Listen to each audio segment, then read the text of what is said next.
New construction homes are getting smaller nationally and here locally in Huntsville, Alabama. But before we jump into that, make sure you hit the subscribe button to stay on top of all of the latest Huntsville, Alabama real estate news. Square footages of new homes have been at their lowest level in the last decade. Take a look at this chart.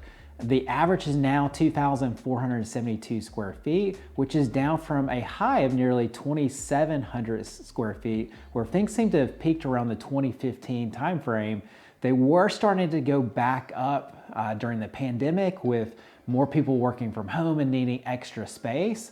But now they're continuing that downward trajectory where we're at about 2,472 square feet.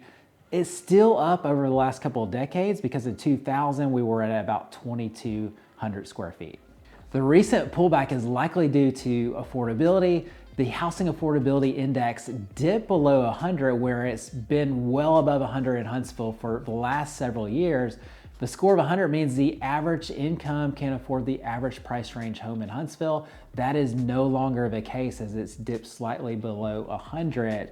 And the recent pullback is likely due to higher prices and higher interest rate, which is creating that lower affordability effect here in Huntsville.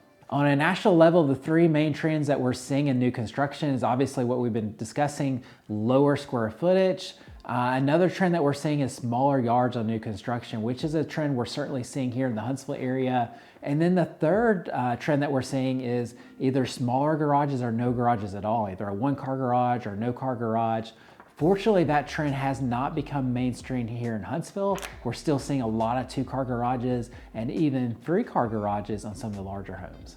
There is a bright side to smaller homes. The good news is affordability. Obviously, a smaller home is going to help produce more affordability for you, the buyer. Then it also has less maintenance costs and less utility costs as well.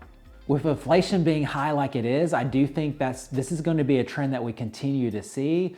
New construction homes being smaller and smaller. However, I do think we might see a slight uptick if we see interest rates dropping by a point or even a couple points over the next couple of years. Remember, renting is still 100% interest, and even though you're getting a smaller home with new construction, you are still building up that net worth.